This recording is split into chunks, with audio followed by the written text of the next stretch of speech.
In a quiet African village, nestled between thick forests and ancient, sleeping hills, lived a young woman named Nalia. Nalia was known throughout the village for her beauty, but not the kind that seeks attention. It was a beauty that followed her naturally, like a gentle shadow. She dressed with a neat, proud confidence and carried herself with a quiet dignity. Wherever she walked, people noticed her calm strength and the soft curve of her smile. When she married Cato, many women in the village whispered among themselves. Cato was a strange man. He was tall and silent, a man who seemed to prefer the company of trees over people. He worked alone, spoke in short, clipped sentences, and never stayed out late drinking palm wine with the other men.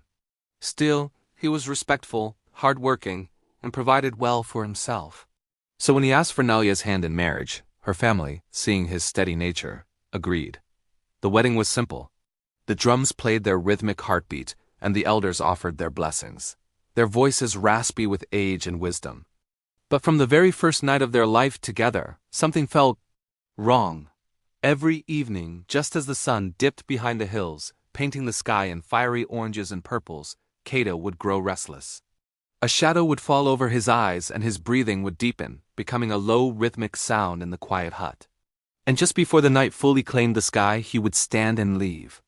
"I need air," he always said, his voice a low rumble. He never returned until the first light of morning touched the horizon. At first, Nalia told herself it was normal. Every man had his ways. Some hunted under the moon. Some worked through the cool of the night. Some simply craved the deep silence of the world asleep. But then she noticed something else, something far stranger. Cato never ate the food she cooked for him at night.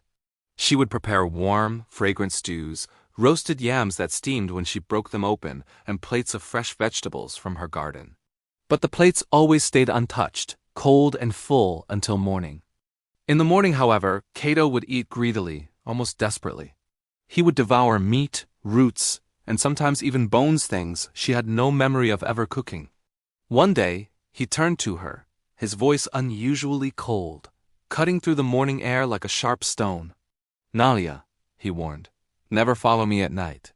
Never ask where I go." The words sat heavy in her heart, a cold knot of dread. Weeks turned into a month, and then another. The whispers in the village grew louder. Strange things began to happen. Animals started to disappear from their pens. Goats were found at the forest's edge, their bodies torn apart. The village hunters, brave men who knew the forest's every path, began to speak of glowing eyes watching them from the deep, dark tangle of trees. A blanket of fear slowly settled over the village. And every single night, without fail, Cato disappeared into the darkness.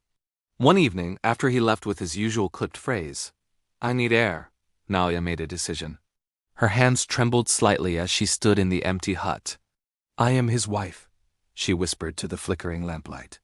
"I deserve the truth." She wrapped herself in a dark shawl that blended with the shadows and slipped out of the hut, following him quietly from a distance. The forest swallowed the moonlight whole.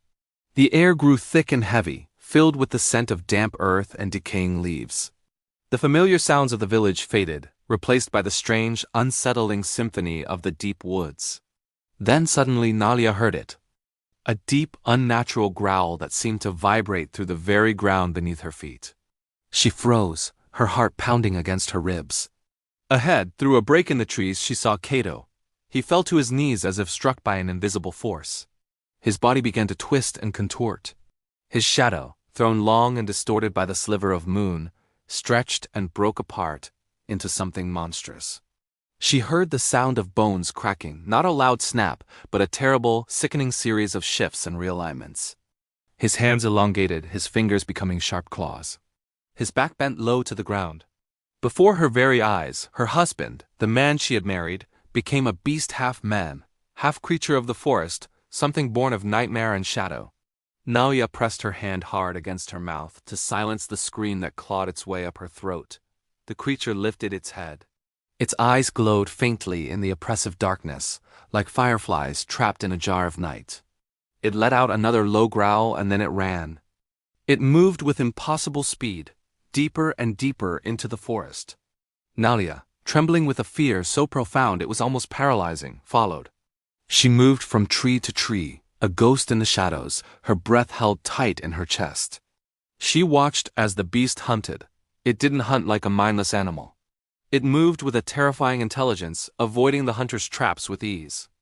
It moved with a predator's silence, its paws making no sound on the forest floor. It killed only what it needed, a swift and brutal act in the heart of the night. As the first hints of dawn began to lighten the eastern sky, the beast returned to the clearing where it had transformed. Slowly and with what looked like immense pain, it began to change back. The monstrous form shrank, the bones cracked and shifted again, and soon, Kato lay collapsed on the ground, human once more, breathing heavily, covered in sweat and dirt. Nalia could not stay hidden any longer. She stepped forward from behind a great baobab tree. "Kato," she said, her voice soft but steady. He looked up, and when he saw her standing there, her face pale in the pre-dawn light, he knew his secret was gone. His eyes filled with tears of despair. "I warned you," he whispered, his voice cracking. "Now you know." "Now you know what I am." And so Kato told her the truth. Long ago, his family had made a pact with the forest spirit for protection and survival during a time of great famine. The forest gave them strength, speed, and the ability to hunt when no one else could. But it demanded a terrible price in return. The curse, a blessing turned dark, was passed from father to son. By day, he was a man, but by night, he belonged to the forest. "I leave every night so that I do not harm you," he explained, his head bowed in shame. "I refuse your food because the beast that I become cannot eat food prepared by human hands. It rejects it." Nalia listened, and as she did, the fear in her heart began to be replaced by a deep, aching sorrow. "You are not a monster," she said quietly, kneeling beside him. "You are a man carrying a burden too heavy to bear alone. But the forest does not release its debts so easily." That very night, a group of village elders arrived at their home, their faces grim. "The forest is angry," their leader warned, his voice low and serious. "The balance has been broken because a human has witnessed the secret pact. A choice must be made." The verdict was clear and absolute. Kato must leave the village forever and live fully in the forest. If he refused, the curse would break its bonds and spread, turning others into beasts of the night. Nalia stood before them, her chin held high. "If he goes, then I go with him," she declared, her voice ringing with unshakable resolve. The elders shook their heads slowly, their faces filled with pity. "Child, you do not understand. Once you enter that forest to live, you may never return to the world of men." At dawn, as the sun began to warm the earth, Nalia walked with Kato to the edge of the forest. She did not look back at the village she was leaving behind. Together, they walked into the deep green embrace of the trees and disappeared. Some say they simply vanished, consumed by the ancient woods. But others, the storytellers who sit by the fire at night, say that deep in the heart of that forest there now lives a guardian, a creature half man, half beast, and walking beside him always is a woman, whose courage was strong enough to calm the wildness within him. And to this day, the villagers whisper the lesson they learned from Nalia and Kato. Some monsters are not born from evil. Some are created by secrets, by silence, and by the weight of ancient promises. Thank you for listening. If you enjoyed this story, please like this video and subscribe to our channel for more tales from the heart of the world.